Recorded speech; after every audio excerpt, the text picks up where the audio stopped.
Now, when I left high school, my headmaster told me and my twin brother one thing. One of you go be a plumber, one of you go be a builder, and you guys will be just fine. Well, I think that's turned out well okay. I was well on my way to doing my apprenticeship. I went back to my hometown of Wanganui, started my building career. I did 6 months at a polytechnic, did all like the practical side of things. I did 6 months at a polytechnic, did all the theory side of things. Now, I've never been a bookwork kind of guy. I've always had like an ADHD brain. I just want to go, go, go. So anyway, I did my 6 months of theory. Off the back of that was doing my apprenticeship 10 hours a week. Then I moved into my apprenticeship, learning from 18 to 22. Essentially did that between Wanganui and Palmerston North. That was good fun, but I always had a passion for tennis. So I kind of stopped that early, went overseas, was doing some tennis through Perth in Germany. Met a real good friend in Germany, obviously German guy, and while we were over there playing some tennis, I got a call from a guy that I did some work with through my apprenticeship, and he was running a recruitment company in Queenstown, and he said, why don't you come back and help me manage the Queenstown branch, because they were global. So I thought, fuck it, why not?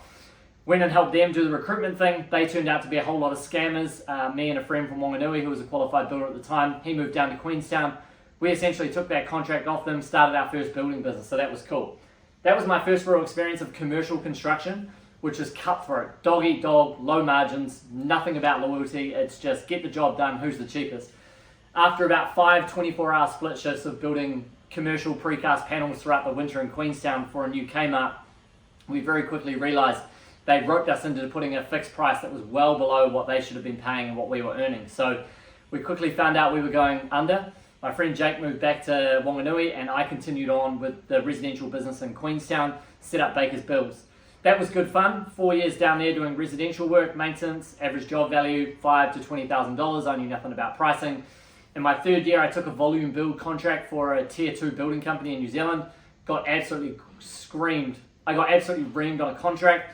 Lost $90,000.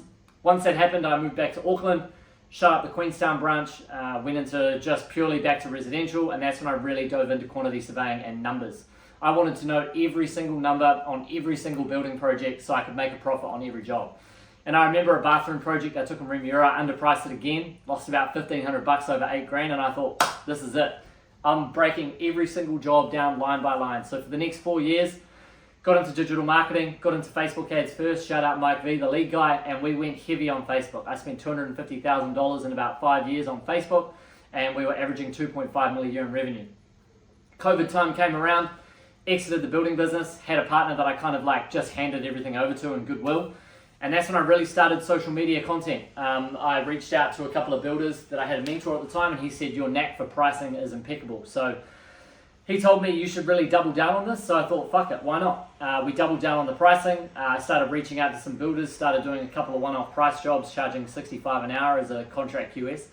And then once I started making Instagram videos, posting them on Instagram, literally I would go down to the Hilton Hotel in Auckland, make a video, price a job, make some technical stuff, post on Instagram, send it to 100 builders. I did that for about 3 months.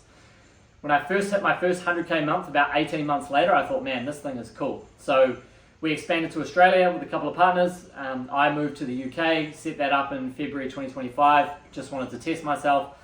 We have a team of 18, and my pure passion now is Instagram growth and big ticket items. So I've come through the ranks of being a builder, losing money, making money, learning social media, learning growth, learning new marketing opportunities, learning how to grow, work with a team, build an online presence, and now this year, 2026,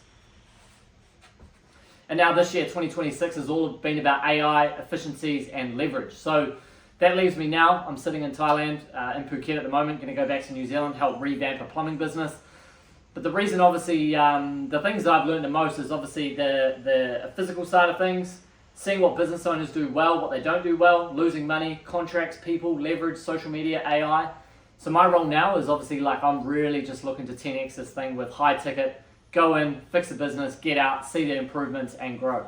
We're going to continue growing the QS arm because I purely enjoy it. But the consulting side of things, high ticket, that's where I want to sit. I want to go into a business and help break their beliefs of, oh, we can only do 1.5 million a year. No, you can't. I was doing 2.5 million a year, average job value 50 to 80K 6 years ago. So if you're a big builder in New Zealand, big builder in UK, Australia, the limits are truly limitless. And I think for me is I just don't really believe in the whole coaching consultants over 12 months. The amount of change you can make in 60, 90 days is impeccable. We've gone from £2,500 a month in January to July now, doing $33,000 a month in revenue with a team of 4. And I probably do 1 hour in the morning, 1 hour in the afternoon, manage KPIs, got a VA, heavily using AI to reduce our labor time. This is the world we live in now. So this is my journey. It's been cool. It's been a ride. We're just getting started. So if you like this video, comment below. Thank you very much. Enjoy the journey. Road to 1,000 YouTubes.